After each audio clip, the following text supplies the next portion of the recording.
Welcome back to the deep dive. Today we are getting into something that is, well, it's really going to shake up your definitions a little bit. And I mean, really shake them up. It definitely shook up mine. I Mhm. mean, I spent the last few days with this source material, and I have to say, it forces you to look in the mirror and ask some pretty uncomfortable questions. Yeah, we're looking at a set of sources that ask a very fundamental, almost aggressive question right out of the gate. And that question is, if you are breathing, if you're eating, walking around, and checking your pulse, are you actually alive? It sounds like a riddle, doesn't it? Hmm. Like something a Zen master would ask you right before hitting you with a stick. It really does. But usually the answer to, are you alive is yes. Yes, I just checked my Apple Watch. My heart rate is 72. But the answer, according to the material we have today, is a resounding no, or at least not necessarily. Right, exactly. We're doing a deep dive into the works of Ghulam Ahmad Parwez, specifically his commentary on Surah 2, verses 153 to 156. And if you think you know what those verses are about, Because usually they're associated with patients, right? Yeah. Prayer, funerals. exactly, but you need to buckle up because Parwez takes these concepts and completely reconstructs them. Yeah, this is not a gentle Sunday sermon. This feels way more like a political manifesto mixed with a philosophical treatise. Hmm. We're talking about the difference between just biologically existing, which he calls tabai hayat, and actually having a noble existence, or hayat-i-ba sharaf. And the stakes he lays out are incredibly high. He argues that you can have entire nations, millions of people who show up on a census. They're physically there. They consume resources. Hmm. But in the eyes of history and in the eyes of the divine law he's describing, they are dead. They are experiencing death from every side. That is such a terrifying image. It's like The Walking Dead, but sociological. It really is. He's talking about nations that live in fear, nations that are subjugated. And today, we are going to explore how he suggests one moves from that state of living death to actual life. Yeah. So, just a quick disclaimer for you listening. We are unpacking Parwez's specific interpretation here. He was a 20th century scholar, known for a very rationalist, system-based approach to the Quran. He often clashed with traditional mystics and clerics. So we aren't endorsing a theology here, we are just impartially exploring a fascinating piece of intellectual architecture. Precisely. Our job is just to look at the blueprint he drew up. Mm. And it is a very distinct blueprint. And what a blueprint it is. So here's our roadmap for this deep dive. We are going to start with that definition of life versus simple physiology. We're going to break down why he thinks a pulse just isn't enough. Then we'll get into the politics of the Qibla. Which is way more than just which direction you face when you pray. Right. Then we're going to redefine patience. Spoiler alert, it does not mean sitting around waiting for things to get better. Then we'll look at the economy of sacrifice, why giving is the only way to grow. And we'll wrap up with his very controversial take on mysticism and the reed flute. The reed flute section it's distinct. It's a direct critique of Rumi, which is a bold move. Oh, incredibly bold. Rumi is universally beloved, so attacking that metaphor is a very serious statement. It is. But let's start at the beginning. The physiology of existence. Let's do it. So, Parwez makes this hard distinction between tabai hayat and hayat-i-ba sharaf. Let's break down tabai hayat first. How exactly does he describe it in the text? He describes it as purely biological. It is the intake of oxygen. It is the inevitable disintegration of the body. He's very scientific, almost clinical about it. He says, look, if you define life as just the heart pumping and the lungs expanding, then sure, yes, you are alive. But so is a cow. So is a goat. Right, I remember that part. He's basically saying, congratulations, you are metabolizing carbohydrates. Exactly. You're a very efficient biological machine. Mm. But here is the kicker. Parwez says, this is not life. This is survival. And he points out that if this is your only metric, eating, sleeping, reproducing, staying safe, then you are actually inferior to most animals. Ouch, inferior how? I mean, I have Wi-Fi, the cow doesn't. True. But think about it. A cow eats grass and is perfectly content. It fulfills its biological mandate 100%. It doesn't worry about tomorrow. It doesn't hoard 10 fields of grass just in case. Right. But a human being who only focuses on biology is usually anxious, greedy, and completely unsatisfied. We are terrible at being just animals. We always want more. So tabai hayat is basically the default settings. It's the hardware running without the software. And Parwez argues that the Quran isn't interested in teaching you how to keep the hardware running. Nature already does that. The Quran is interested in the software, the hayat-i-ba sharaf, the honorable life. And he also makes a really interesting point about death here. He says this physical life, this tabai hayat, is doomed anyway. Inevitably. He emphasizes that physical death is the great equalizer. He quotes the Quranic verse, "You will die and they will die." He points out that even the prophets, the most noble humans to walk the earth according to the text, experience physical death. Their bodies stopped working. So if the prophets died physically, then life, with a capital L, must mean something else entirely. Exactly. That is his wedge. He says, if you think staying alive means not dying physically, you're fighting a losing battle. You cannot win that. Physical death is a biological certainty. Yeah. So when the texts speak of eternal life or not being dead, they absolutely cannot be talking about biology. I really love the census argument he makes. It's such a modern way to frame it. It's striking, isn't it? Yeah, he says just because you can count people in a registry, millions of heads, doesn't mean there is actual life there. Right. He's challenging the whole metric of success. We often look at a population and say, oh, there are 200 million people in this country. The GDP is okay. They're surviving. But Parwez asks, are they living or are they just occupying space? And this leads us to the dishonorable life, Hayati Besharaf. Mhm. This part of the source material was really heavy. He paints a picture of a nation that is technically alive, but spiritually or sociologically dead. He uses the analogy of hell on earth. Mm. And he's very specific about what this looks like. It's not about fire and brimstone in the afterlife. He's talking about the here and now. He describes a nation that relies entirely on others for its survival, a nation that lives in constant fear. There's that quote about the elections. It felt so incredibly relevant to geopolitics today. Yes, it's a brilliant observation on colonization and global influence. Hmm. He says, imagine a people who are terrified because an election is happening in a foreign superpower. Like, will the president of that country be from party A or party B? How will Yeah. that affect us? Will they cut our aid? Will they bomb us? Exactly. Oh. He says, if your heartbeat depends on the political decisions of a foreign capital, you aren't alive. You're facing death from every side. You are trembling. You are humiliated. And to Parwez, that humiliation is worse than death. This is a zombie nation. Essentially, yes. Yeah. Walking dead. They consume resources, they occupy space, but they have no agency. They have no honor. And in his framework, without honor, there is no life. You are just a statistic in someone else's ledger. So let's flip the coin. What is the noble life? Hayat Abasharaf. The noble life is defined by purpose. It's ideology. Parwez argues that a human being only truly lives when they dedicate themselves to something higher than their own survival. Specifically, a unified divine ideology. And this isn't just, be nice to people. No, it's structural. It's about working toward the growth and development of humanity as a whole. It's about contributing to a system, what he calls the deen, that ensures justice and nourishment for everyone. If you are just working to feed yourself, you are existing. If you are working to build the system, you are living. It reminds me of that saying, a society grows great when old men plant trees whose shade they know they shall never sit in. That is very close to his concept. But he adds a layer of conflict to it. It's not just planting trees, it's planting trees while actively defending the orchard from people who want to burn it down. Which brings us to the mechanism of this life. How do you orient yourself toward this noble life? Parwez introduces the concept of the Qibla. Now, for those who don't know, the Qibla is the direction Muslims face when they pray, toward the Kaaba in Mecca. And usually we think of this as a ritual. You pull out your compass app, find the direction, and pray. Right. It's usually discussed in terms of geography or ritual correctness, like, is it 15 degrees east? Is it southeast?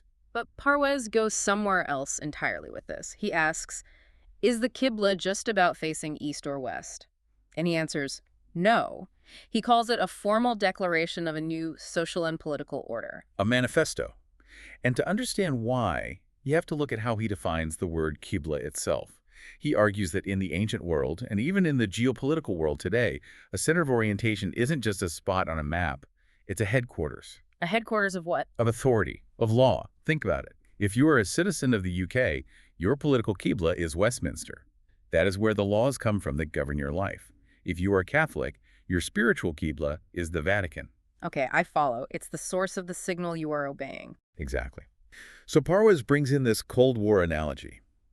And remember, he's writing this when the world is completely torn between the Soviet bloc and the Western bloc. He talks about Washington and Peking, Beijing. Yeah, that really anchors it in that mid-20th century vibe. It does, Yeah. but the logic totally holds. He says, look, in that era, if you said your Qibla was Washington, you weren't saying, oh, I really like the architecture of the White House. You were saying I am a capitalist. Exactly. You were aligning with the bloc. You're accepting a system of economics, a system of government, a worldview. And if you said your Qibla was Moscow or Peking, you were declaring yourself a communist. You were adopting a different operating system. It was a binary choice. So he's saying the Kaaba isn't just a building, it's the headquarters of the divine system. Precisely. He argues that when the Quran established the Qibla, it was establishing a party, the party of God. And by facing it, you are formally declaring to the world, I do not subscribe to the capitalist system. I do not subscribe to the communist system. I subscribe to this system. So when Parwez looks at a Muslim-facing Mecca, he doesn't see a guy praying. He sees a guy engaging in a revolutionary political act. Precisely. He sees a person declaring to the Caesars and Kisras, the superpowers of the time, I do not follow your laws. I follow the law of that house in the desert. It's a declaration of a rival government. And that, Parwez argues, is why the early Muslims were persecuted. Not because they prayed. The empires didn't care about prayer. They were persecuted because their prayer was a threat to the political status quo. And that's where the trouble starts, isn't it? That is exactly where the trouble starts. Because as Parwez points out, you can't just innocently align with a revolutionary system and expect the existing superpowers to be cool with it. He calls it the inevitability of conflict. Yes, if you adopt a system based on Tawhid, which he interprets not just as God as one, but as the authority as one, meaning only divine law is valid, you have automatically declared war on man-made systems. You've declared war on Caesar and Kisra, the emperors. The superpowers. He says this isn't a private religious practice. You can pray in your room all day, and no emperor cares. But the moment you declare a rival political allegiance, a rival source of law, now you are a threat. And systems do not like threats. They tend to crush them. Right. So Parwez says, don't be surprised when the empire strikes back. Don't be surprised by fear or hunger or economic sanctions. These aren't random punishments from God. They are the logical reaction of the system you are fighting. So once you've aligned yourself with this dangerous revolutionary Qibla, Parwez says you are going to get hit. You're going to face a crisis. Inevitably. He explicitly lists the trials from the verses. Fear, hunger, loss of wealth, loss of life. He says, you poked the bear. The bear is going to swipe at you. Okay, so if I'm in this fight and I'm taking hits, I'm losing money, I'm scared, what do I do? That is the perfect setup for his next massive redefinition. Traditionally, if you went to a cleric in this situation, you would be told to have saber. Saber. No, I've always heard saber translated as patience. Like, oh, you missed your bus, have saber. You're stuck in traffic, have saber. It feels very passive. That is the traditional understanding. Passive acceptance, resignation. It is what it is. Parwez absolutely rejects this. He says that definition is lethal to a revolutionary movement. So what does he say it is? He translates saber as istiqomat, steadfastness, being planted firmly. Like a tree. More like the soldier. Ah. He uses military imagery. He says when the blows land, when the hunger comes, when the fear comes, saber isn't sitting down and crying. Saber is holding the line. It's not retreating. It is active resistance against the pressure to collapse. So it's not a sigh of resignation. It's gritting your teeth and standing your ground. Exactly. It's the difference between saying, I accept this suffering, and saying, I will not be moved by this suffering. Think of it like a shield wall in a battle. If one person breaks, the whole line collapses. Saber is the act of keeping your shield locked with the person next to you, no matter how hard you're getting hit. That makes total sense. If you are challenging the world order, you need to be unshakable. And right alongside this, he tackles the phrase everyone says when someone dies, Inna lillahi wa inna ilayhi rajiun. Indeed, we belong to Allah, and indeed to Him we will return. This was one of the most eye-opening parts of the source for me. Me too. Because again, culturally, this is the sound of grief. You hear a phone ring at 3 a.m., you get bad news, you whisper, Inna lillahi. It's a tragedy response. It's the soundtrack of loss. But Parwez says, look at the context. This verse comes right after discussing the party, the mission, and the inevitable conflict. He says this isn't a phrase of mourning at all. It's a reaffirmation of contract. Unpack that. How is it a contract? Okay, so let's go back to his definition of a believer. He cites the Quranic verse that says a believer is someone who has sold their life and their wealth to God in exchange for paradise. It's a transaction. The deal is done. Okay, so I've sold my car. It's not mine anymore. Right. You're just driving it to deliver it. So Parwez says, when a crisis hits, say, you lose your wealth or you lose your life in this struggle, you don't cry about losing your stuff. You say, Inna lillahi, we belong to Allah, meaning this life wasn't mine anyway. It belonged to the cause. I am just returning the inventory to the owner. Wow.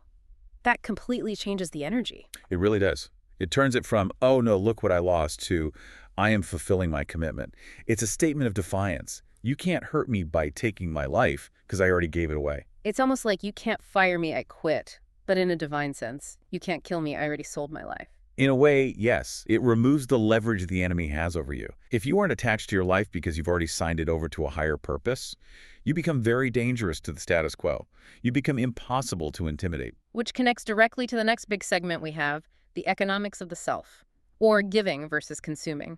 Yes, this is where he explains how you actually grow in this noble life. Because it seems counterintuitive, right? If you are giving everything away, aren't you diminishing yourself? Exactly. If I give away my money, I have less money. If I give away my energy, I'm tired. He starts with a basic biological rule. The body grows by consuming. Right. You eat an apple, your body uses the calories, you grow. It's intake-based. But the personality, or the soul, follows the exact opposite rule. The human self grows by giving, by output. This is a paradox. It is. He argues that if you spend your life accumulating, gathering wealth, gathering power, gathering calories, you're just feeding the animal side. You are fattening the goose. But the human side, the part that actually matters, is starving. So to feed the soul, you have to starve the greed. You have to give. And the ultimate form of giving, the absolute peak of this economic model, is giving your life. Martyrdom. Martyrdom. But again, Parwaz strips away the supernatural elements we so often hear about. He focuses entirely on the mechanics of it, uses the term kobaha, blood money. Usually, blood money is what a killer pays to the victim's family to avoid retaliation, right? It's a settlement. Correct. It's dayat. It's a strictly legal term. But Parwaz uses it metaphorically here. He asks, when a martyr dies for the cause, what is the price or the return on that blood? And it's not virgins in heaven. In this specific text, he focuses on the living legacy. He says the blood money is the energy, the inspiration, and the historical momentum that is transferred from the dead martyr to the surviving community. It's an energy transfer. It's an investment. Think of it like this. The martyr gives their life, and that act functions like a massive injection of capital into the movement. The survivors receive that blood money in the form of renewed determination, courage, and moral authority. So the martyr isn't really gone. Their life force has just moved into the group. Exactly. The I becomes the we. And that is why he says the martyrs are rejoicing. I wanted to ask about that part. The source mentions them rejoicing. Usually we picture that as, eating grapes in a celestial garden. Right, but Parwaz interprets that rejoicing as the satisfaction of a business owner who sees their investment pay off. They are happy because they see their blood money being used effectively by their companions to win the revolution. They see the mission succeeding. They are looking at the stock market of the revolution, and the line is going up. Yes, exactly. Right. They are alive because their work is alive. Their impact is literally churning through the world. It's a very secular, adjacent way of looking at it. It's extremely practical. It reminds me of how we talk about historical figures, like Lincoln lives on in the preservation of the Union. It is very practical. And that's Parwaz's signature style. He wants to demystify religion entirely. He wants to make it a concrete sociological force. Which brings us to the part where he really upsets the traditionalists, the grave. Segment 5, debunking the supernatural grave. So there is a popular folk belief, and not just in Islam, but in many, many cultures, that the dead are kind of hanging out nearby, that they can hear us, that holy men in their graves are running a parallel government. The governor of the underground. Right. You go to a shrine, you ask the saint for a job or for a child or for healing. You believe they have agency, that they can pull strings for you from the afterlife. Parwaz does not like this. He detests it. He considers it a direct violation of that census logic we started with. How so? He says, physical death is final. The biology has stopped. The brain has disintegrated. He quotes the verse, if you call them, they cannot hear. If they could hear, they couldn't answer. He's very literal about it. He is brutally literal. He calls this graveyard politics. He says it creates a passive mindset where people are waiting for dead saints to fix their problems instead of fixing them themselves. It's outsourcing responsibility to ghosts. Exactly. And he argues this is a trick. It's a delusion. Yeah. He says, look, if these saints had actual power, why are their nations enslaved? Why are their devotees living in that hell on earth of subjugation we talked about? If they have a parallel government, why is the actual government oppressing you? Oof. That is a stinging critique. It cuts very deep. He says, stop looking underground for help. The dead are alive in history, they are alive in God's memory, but they are absolutely not going to sign your job application. So he wants to close the door to the graveyard and force everyone out onto the battlefield. Precisely. Which leads us to his ultimate target, the mystics, the Sufis. Segment 6, the reed flute. This is the literary takedown. It is. And to understand this fully, you have to know Rumi. Jalaluddin Rumi, the incredibly famous poet, his magnum opus, the Masnavi, opens with the story of the reed flute. The Bansuri. Yes. Now this is where Parwez goes after the poets, specifically Rumi, and this famous metaphor of the reed flute. Wait, hold on. He's attacking Rumi. That's like attacking Shakespeare. Or Yoda. I mean, Rumi is arguably the most popular poet in the world. People love that reed flute story. It's beautiful. It is beautiful. Listen to the reed and the tale it tells, how it sings of separation. It's deeply moving. It touches that part of us that feels lonely, that feels homesick for God. Exactly. It's very spiritual. It's about the soul wanting to return to its origin, the reed bed. So why does Parwez have a problem with it? Is he just anti-poetry? No, he's anti-passivity. Think about what the flute is actually doing in the poem. It's crying. It's complaining. It wants to go back to the reed bed. Mm. It views its current existence, its life here on Earth, as a tragedy, a tragic separation. Okay, I see where this is going. Parwez says this mindset is poison. Poison. That seems a bit extreme. He argues that this mindset makes you hate the world. If you are constantly crying to go back to heaven, you won't bother fixing the earth. You become what he calls an ascetic in the room, ignoring the massive injustice right outside your window because you're too busy mourning your separation from the divine. I see. So he thinks Rumi is giving people a spiritual excuse to just check out of reality. Exactly. He essentially calls it the opium of the elite. And he heavily mocks the concept of the jihad of the room. The jihad of the room. Yeah, he tells this anecdote in the text about people who think the greater jihad is sitting in a dark room, fighting their own ego, trying to purify themselves for 40 days. The classic ascetic retreat. Right. And he makes fun of it. He says, you're sitting in a room while the world burns. That's not jihad. He says real jihad is appearing on the battlefield of life. It's social. It's political. It's economic. You cannot be a hermit and live a noble life in Parwez's view. So the flute shouldn't be crying about the reed bed. It should be playing a marching song. That is a brilliant way to put it, yes. Parwez says the Quranic worldview is inherently forward-looking. We aren't here to cry about being separated from the whole. We are here to struggle, to build, to evolve. He has that really graphic line about the bones. Yes. He says that by adopting this mystical, passive, world-denying view, Muslims have thrown away the marrow of the Quran, the revolution, the system, the power, and kept only the gnawed bones. And he compares them to dogs. Implicitly, yes. Fighting over scraps while the real feast, the actual power to shape history, has been taken by others. That is harsh, very harsh. But I get his point. He's diagnosing a civilization in decline, and he's squarely blaming it on passivity. He's saying, you think you're religious because you pray and meditate. No, you are religious when you control your destiny and establish justice. It's a complete shift from religion as ritual to religion as dini, a socio-political system. So let's bring this all together. We have covered a lot of ground today. We really have. We started with the idea that biological life just isn't enough. You can be a breathing corpse if you lack purpose and honor. Right. Tabai Hayat versus Hayati Basharaf. And then we looked at the Qibla, not as a prayer direction, but as a political alignment. Joining the party of God and accepting the inevitable conflict with the superpowers. The friction. Establishing the headquarters of the revolution. We redefine patience not as waiting around, but as military steadfastness, holding the line. And we reinterpreted the funeral chant as a contract renewal.